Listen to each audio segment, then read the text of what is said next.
ancient epic, the Assassination of Philosophy. Topic: why did they really kill Socrates? An analysis of the trial of justice and hatred. In 399 BC, in Athens, the birthplace of democracy, a 70-year-old man was charged with treason and blasphemy.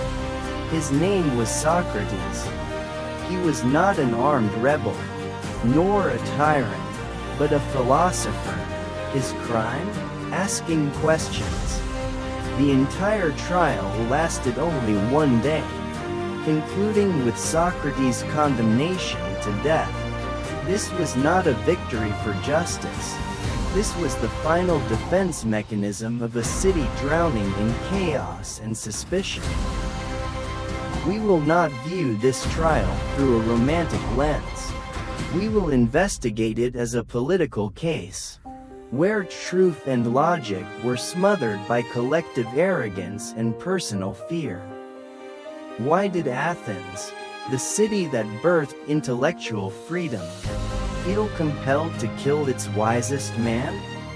If you want to explore the fatal weaknesses of democracy when it turns against reason, and deeply analyze the trial that changed Western history, hit subscribe and turn on notifications immediately. The Ancient Epic community will take you behind the scenes of this tragic moment. Setting the context.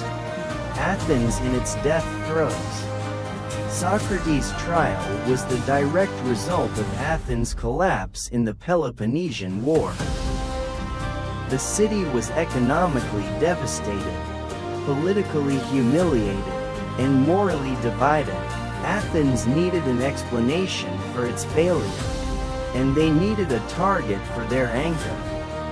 In this environment, suspicion of intellectuals and thinkers skyrocketed. Anyone who challenged tradition or promoted individual thought was deemed harmful. Socrates, who had dedicated his life to doing exactly that, was the ideal candidate for the role of the scapegoat.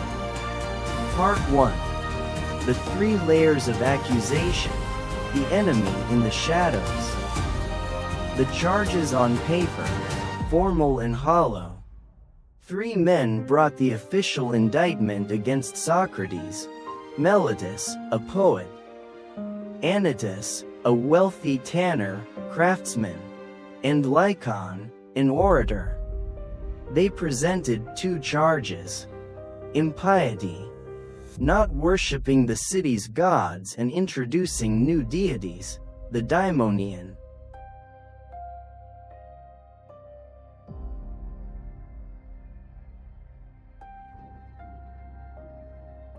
corrupting the youth, encouraging young people to question authority and tradition. Analysis of the danger level. This indictment was cunning. After the Peloponnesian War, Athens restored democracy but imposed a strict law against those attempting to overthrow the regime. Since they couldn't charge Socrates directly with treason, his opponents used religion and morality to achieve a political end.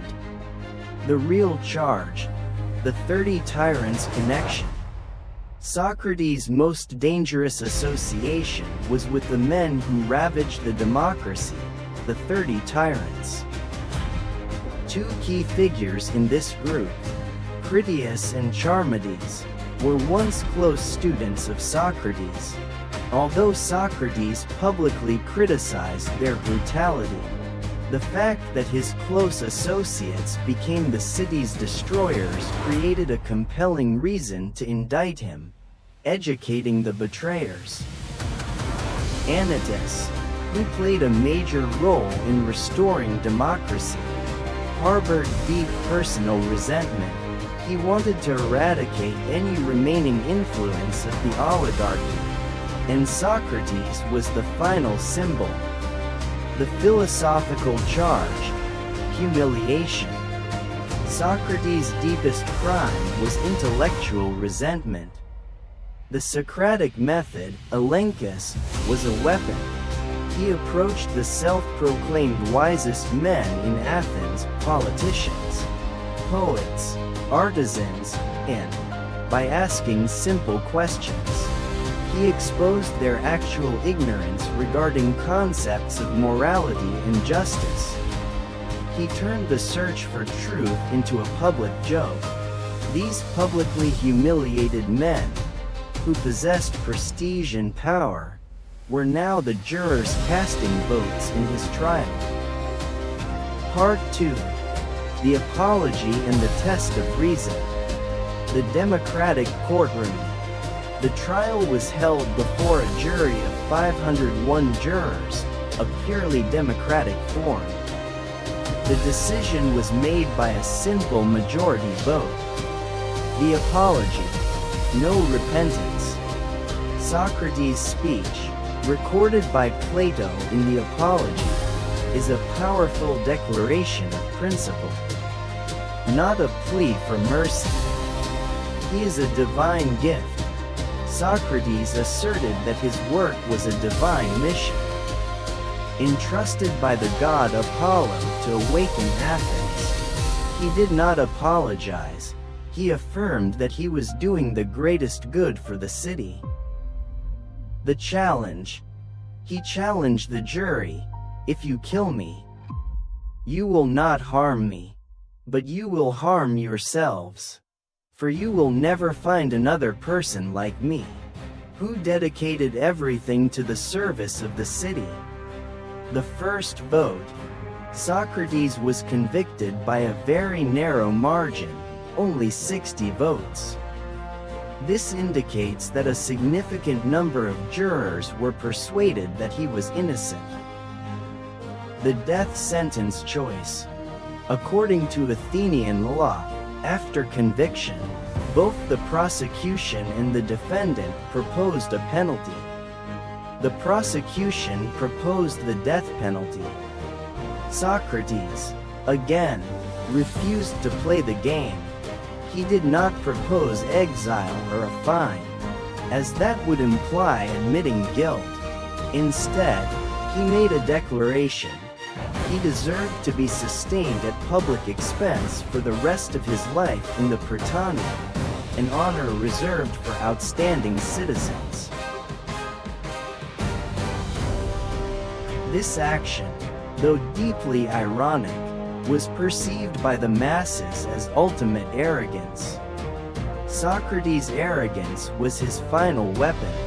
His act of defiance before the jury transformed a court of justice into a confrontation between reason and emotion. If you find this content valuable, a click of your subscribe button will help Ancient Epic continue to shed light on these profound mysteries. The final vote. Socrates' defiance backfired. Many jurors who initially voted for acquittal now switched their vote to the death penalty. Deeply offended by his proposal, Socrates was condemned to death by a much larger majority than the initial vote.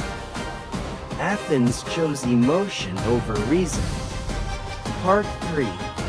The student's reaction and the price of justice. Plato and the disillusionment. One of the most profoundly affected witnesses was Plato. Socrates' death was the greatest shock of Plato's life. It fundamentally changed his view of democracy. Plato concluded that pure democracy cannot function, as it is easily swayed by demagogues and ultimately kills the best and wisest men. Plato left Athens, later returning to found the Academy, a community dedicated to reason and truth. Separated from the political chaos of the city. Phaedo and Crito, the final moments. Socrates was not killed immediately. He had to wait 30 days for the sacred ship to return. This was the window for Crito to execute the escape plan. Socrates' refusal to escape is the climax of the entire story, analyzed in Crito. Socrates believed in the supremacy of law. He had accepted its dominion throughout his life. Breaking the law to save himself would be an act of hypocrisy and destruction of the city's foundations. I cannot teach others to obey the law, and then break the law myself. Socrates accepted an unjust death to protect the principle he had lived and taught by. Part 4. Legacy and long-term consequences. The art of dying.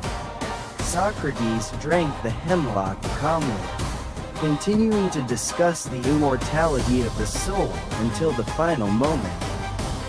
He transformed the physical death into a philosophical victory, proving that the soul and reason are not bound by physical demise. His final words about owing a rooster to Asclepius, the god of healing, were a declaration that death was the final release and healing from the disease of life. The sanctity of justice. Athens' regret came too late. After Socrates' death, the public quickly realized its mistake. His accusers faced public outrage and were exiled or executed. The tragic conclusion. Athens restored democracy, but they killed their own philosophical conscience. They chose temporary peace by sacrificing eternal truth. Socrates' death became a cautionary legend, a testament that the power of the state, even in the name of democracy, can become a tool of destruction when it refuses to confront uncomfortable truth. Socrates was not a religious martyr, he was a martyr of reason. This trial is a black hole in the history of democracy. Could Athens have saved Socrates and still preserved the rule of law? And would you, as a juror, have been swayed by his arrogance? Comment below, share your thoughts, and join this great historical and philosophical debate with us. Don't forget to subscribe to the Ancient Epic channel and turn on notifications so you don't miss our deep analyses of humanity's greatest legacies. See you in the next epic.